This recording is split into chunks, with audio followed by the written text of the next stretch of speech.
This is the Bionicle Inspiration Series, a series where we cover the builds of the community to help you get inspired for things that you can build in the future.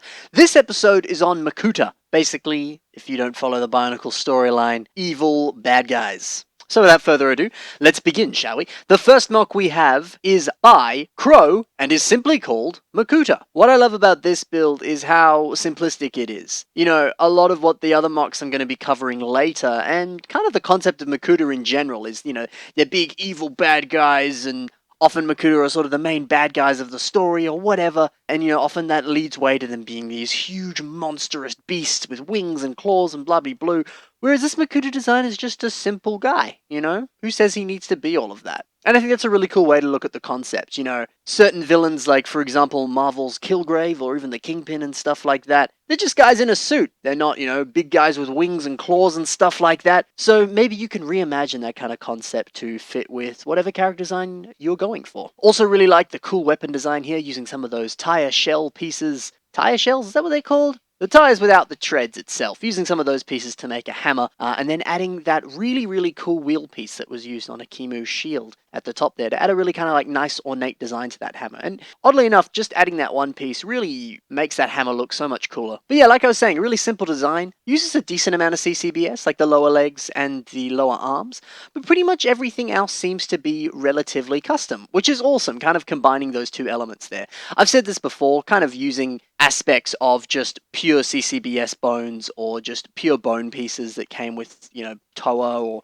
Bionicle or Hero Factory, whatever, is a really great way to achieve posability because those pieces are designed to be superposable. So adding them in is a great way to maintain posability. As we can see with this mock, it is able to get some really cool poses. It also uses trans purple, and it doesn't use trans purple pieces in large quantities. It's mainly just the bones, some of the shells, and then that little stud in the center there, which is cool because it's such an awesome color, trans purple, and it really fits the Makuta vibe. But what I think is even cooler is there's this photo here of essentially the exact same frame, but switching out that trans purple for translight blue, and then adding the Akimu mask and a cape and stuff like that, and boom, suddenly this mock is turned into Akimu. And actually, that's essentially what this whole mock is called and is about. Here is Akimu, and here is Makuta with exactly the same frame, just a few things switched out. And I think that's so cool. Can you build one mock and simply switch out a few pieces, and then it turns into something completely different? Or can you duplicate the exact same build and have two kind of brothers like this, or sisters, or whatever? That could be a really cool character design for your storyline or whatever you're doing. I think that's super cool. And it's also cool because, you know, the G2 storyline, these characters were sort of very related in some fashion, and I suppose they were in the first G1 storyline as well. So it's cool seeing them with the very similar build, but very slight differences and things like that. So awesome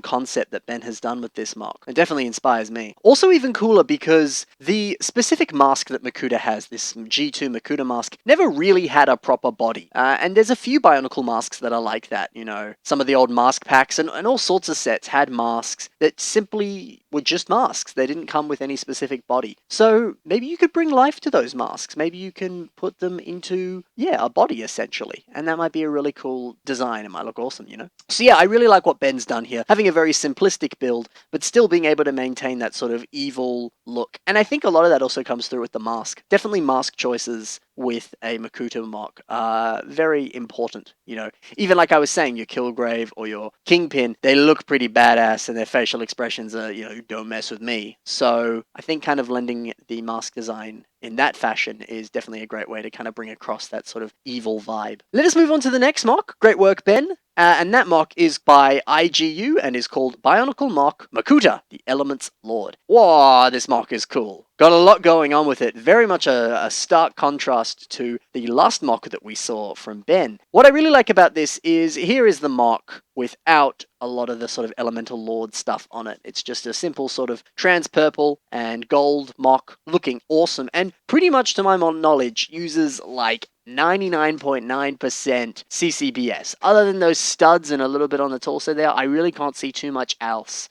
Okay, now that I'm looking at it, there's a few other system parts on there. But besides the point, this mock very heavily uses just purely CCBS parts that you could get in any of the G2 Bionicle sets. And I go to a back shot, and there's Taka masks. Okay, maybe I'm slightly off. But the majority of the frame and the overall shebang does have that aspect that I'm talking about. And I think that's really cool, being able to achieve such an awesome looking frame and an awesome looking mock that is mainly just purely using CCBS parts. And I wouldn't be surprised if you picked up every single G2 set, which I'm sure a lot of you have, or even just a decent amount of them. You would easily be able to do something like this. Building a very decent frame and adding a whole bunch of armor parts on there and layering it in a way that is very outrageous and big and empowering and bold. Because essentially that is, or like I was saying, is kind of what Makuta are. They're this big, strong bad guy who, just looking at them, they're scary, they're big, they're evil, they're bold, they're all those words. So I definitely think when building a Makuta, as we can clearly see with this mock, don't be afraid with what you're doing. He's just got these two big chest pieces coming out of his torso there to kind of create this waistcoat design. And his lower legs are huge, kind of bulging out there and stuff like that. And that's awesome. He's got this big, stocky vibe, which very much fits the sort of powerhouse evil vibe that I think Makutas definitely have. But I think the piece de resistance on this mock is the fact that the sort of elemental lord aspect comes in and we see all these different arms with all these different colors on them. And suddenly, what was a really cool mock and a really awesome frame is an even cooler mock. Literally, all of these arms are just Hero Factory bones with trans-colored shells on them that he has in some way managed to attach to the back of the mock. And then, of course, the top arms there are just a sort of very simplistic frame, adding in a lot of those sort of flamey electric pieces. And I think that's so cool. It's such a simple addition, but adding it creates such an amazing, awesome look to the mock. And this whole sort of elemental lord vibe is very much conveyed simply through the use of so many different colors. And again, the fact that it's so outrageous and just poppy and in your face and big. And I think that's very fitting with what we're talking about. In some shots here, it almost looks like these hands kind of have a life of their own. A lot of them seem to have masks on the end and sort of almost head designs that kind of look like an army of like snakes or something. And that's even cooler, having it almost be kind of like a Disney character in that sense. There's a lot more life behind this mock that isn't just the actual character itself. And something else that's really cool, like I said, it uses a lot of those masks on there.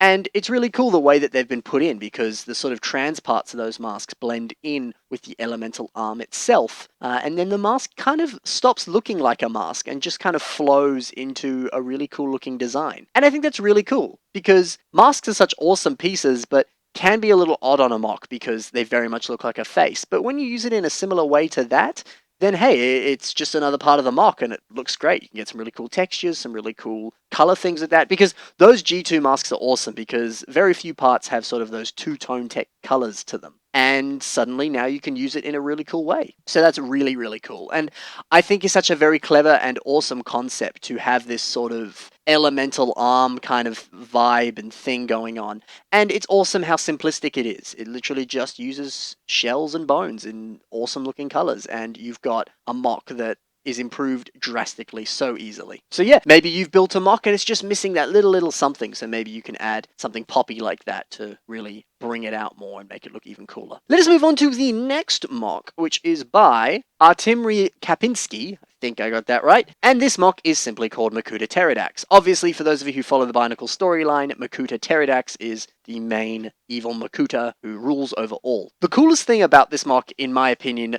obviously before we start, is the fact that this is a digital render. Now, obviously you can use various programs like LDD, Stud.io, Studio, whatever you want to call it, that is on Bricklink, and all sorts of other different things like LDraw, all sorts of different digital rendering programs and digital building things. So definitely check those out. But as I was saying, a very, very cool wing design. Very simplistic, doesn't need any kind of cape elements to kind of have that realistic wing look to it.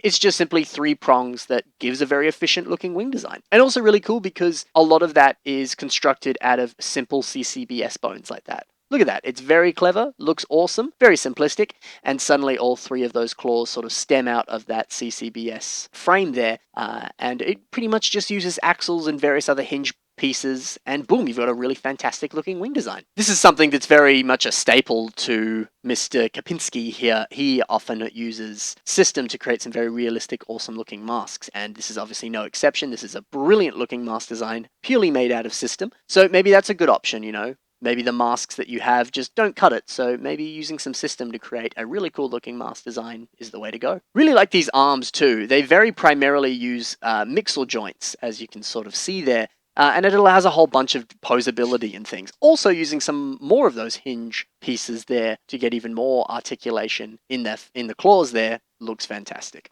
And that's definitely something that I like about this Mach. It has a lot of claws and spikes and things like that, which again very much lends itself to the evil Makuta vibe. Another thing I want to point out is the color scheme, using black, dark red, and dark bluish grey. These are all very dark shades and darker colors, and I think again that very much lends itself to a Makuta, using your blacks and all of your darker colors. You could do it, but it would be more beneficial to use a dark green rather than a mutter green or a lighter green or like lime or something like that. As I said, you could do it, there's nothing stopping you, but using darker colors, our mind is trained to those sort of things. Seeing a darker color, we associate it with a more evil character. So doing that would very much suit it more. But of course, you can do what you want. Nothing's stopping you. Because of course, that said, we had some gold on both the last two mocks we saw. In fact, both the last two mocks were a black, gold, and trans purple color scheme. Of course, the trans purple and the black, very much a sort of evil, darker shade in color. Of course, the gold kind of lends itself both ways. I guess gold is more commonly associated with kind of royalty and sort of overindulgence or just indulgence, which again kind of lends itself to the Makuta aspect, to the sort of big, bold, in-your-face evil. But of course, that said, gold could very much easily work on a hero as well. So I guess gold is kind of an in-between color. But I guess if you really want to pick a color scheme, just ask yourself, what does this color make me feel? What kind of atmosphere does it create? And then that way can be one of the easiest ways to determine a color scheme if you are, in fact, struggling with one. One thing I want to quickly touch up on, and then that'll be it for this episode, is the frame on this Makuta. If you kind of look at the knees here, you can see two dual CCBS bones linked together by a smaller one, and that sort of seems to make up the knee there and transition upwards into the leg. And seeing that initially instantly reminded me of Black Phantom, the old Hero Factory villain, who had a very similar lower leg design, kind of using the two-prong CCBS bone there to get a very awesome looking